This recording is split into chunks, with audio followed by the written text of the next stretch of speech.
Looking across the board, SPY, big, really big push up there. And this thing has been kind of holding, so I am kind of interested in potentially taking this long here for that push up through this 74.5 area. So I'm gonna take this long here, and we're looking to push up through this zone. So I'm long here, I'm long 3 lots in one of my accounts. So what I'm be looking for is this to hold this 72 area. If we break below, 65 or so, there's a chance that this is gonna get negated. Nice push up. Wow, look at that. Wow, look at this squeeze.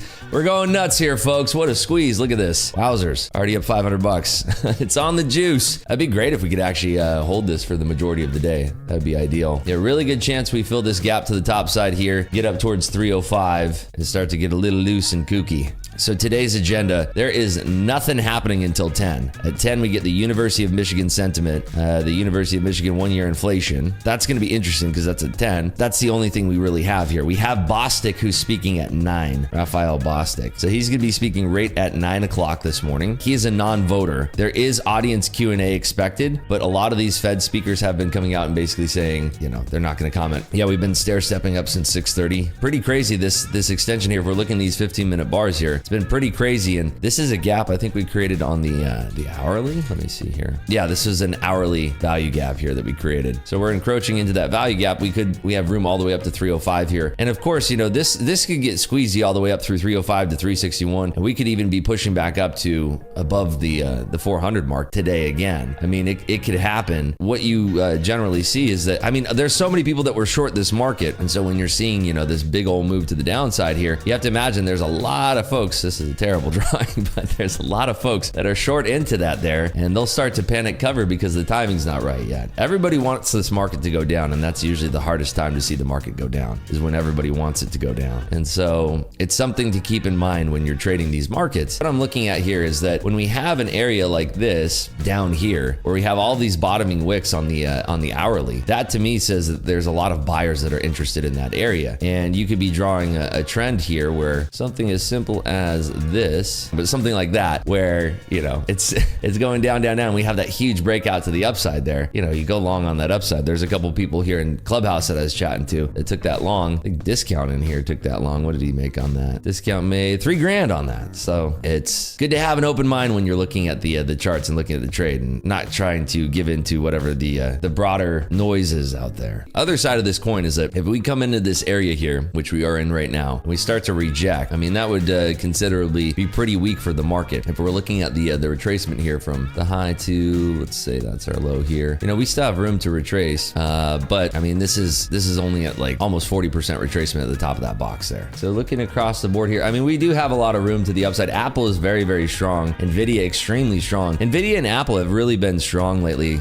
Alongside the other Magnificent 7 here in tech, but things have been extremely strong in tech here. People are saying that people who would usually be rushing to bonds are now rushing to the Magnificent 7 to store that equity somewhere. But you could definitely see that in the recent rallies that we've had lately. You could make a case for that. So yeah, I just want to be holding this here, seeing if we're gonna break out into this zone. The areas of interest that I'm looking for above 305 is to get back up into this 361 area. We did have interested buyers down in these areas. This was those areas that we were looking at yesterday and the day before for Thursday and Wednesday's trade. So the idea that we get back up there, it's for me pretty likely on a low news day like today. I know it seems pretty incredulous to a lot of people that we could actually make it back up that high. We are kind of running into where we had the lower end of that wick there, which is kind of the midpoint of this area of the fair value gap. So there is a chance that we could reject off of that, but we just kind of want to let the market do whatever it's going to do. Look at that. We're perking up again here. You can see that on the book map. Going crazy. Going buck wild. So yeah,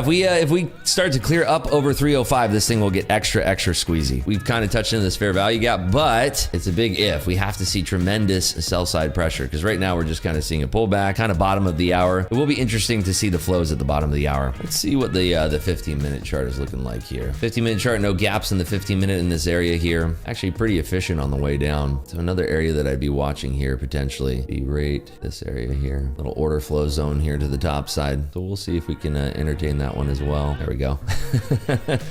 There's order flow up there. Yeah, I think we have room back down to, I mean, the lows here around 60 and a quarter. My stop is in the middle of that zone there. Little gap down on the 1 minute, order flow zone above us. Fair value gap that we're kind of interacting with right now. No news coming out. Bottom of the hour coming here in 4 minutes. See if we get some injection of volatility here. We will see some resistance here. I'm curious to see what happens if we auction all the way up to 300 here. If we auction up to 300, you would expect to see that you'd have some longs that were buying that triple, quadruple bottom, whatever you want to call it. You'd probably expect to see some people covering into that area if we actually make it up to 300. But again, I mean, you really can watch for the patterns here too.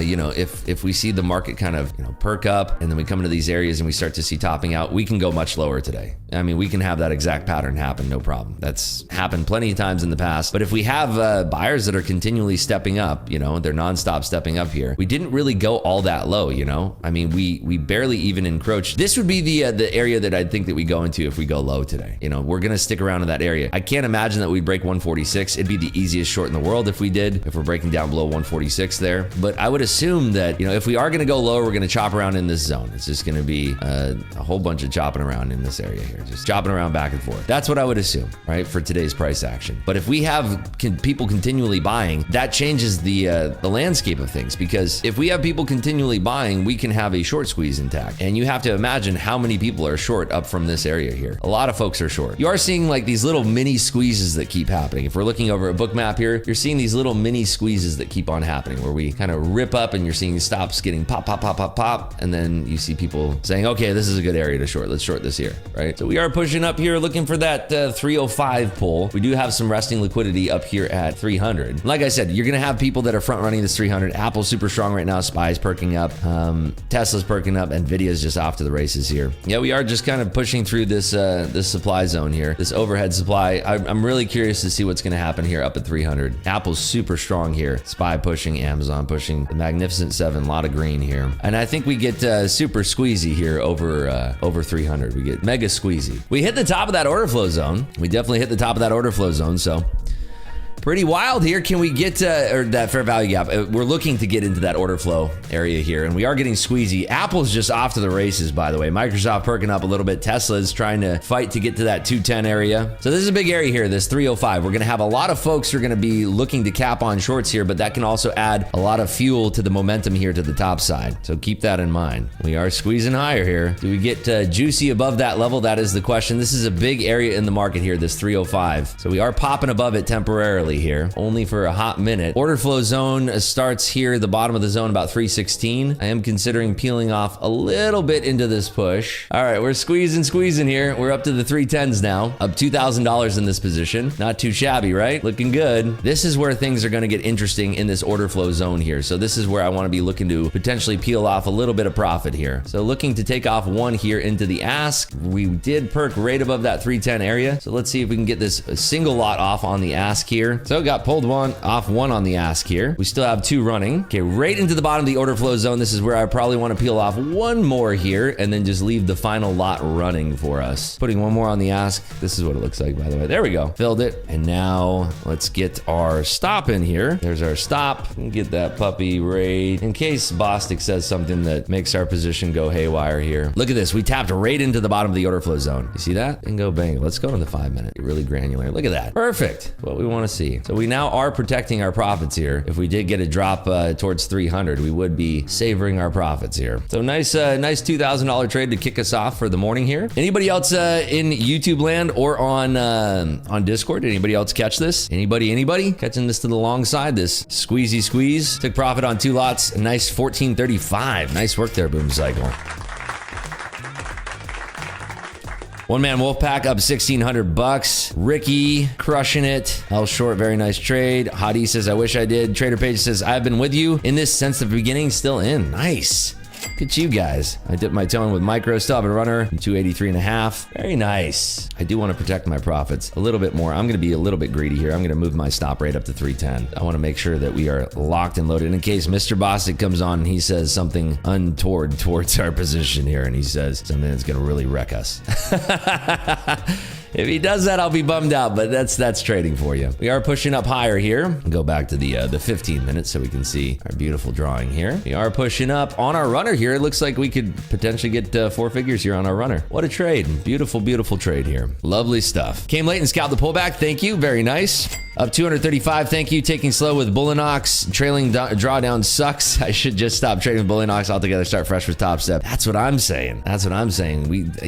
Top Step, that's honestly, there's nothing bad I can say about Top Step. Only good things. It's one of the best funding companies out there. It is the best funding company, not one of the best. It is the best funding company out there. I'm gonna move my stop up again. I'm gonna get very greedy here, moving my stop up even more. Very, very greedy here, because we're coming into Raphael Bostic hour. If I get stopped out, I get stopped out, and this thing goes up haywire. It's okay. We missed the trade. No big deal. I got to get a little bit greedy here with my stop. But man, if you guys caught this from that triple bottom there, this triple bottom here, I know that I think we had discount in here. I'm pretty sure he still has a runner. You just have to remember, we're running into 2 things here. Volatility event at the top of the hour, which can just go and then hit our stop, which is, I'm fully expecting that to happen. My stop is very, very tight here, right? I'm fully expecting to get stopped out. But if we get a nice perk to the top side, I can trail my stop rather quickly and then try to capture that momentum here. I mean, we're squeezing pretty hard here. This is a very, very hard and harsh squeeze. I wish I could take off half a lot right here. I'd love to take off half a lot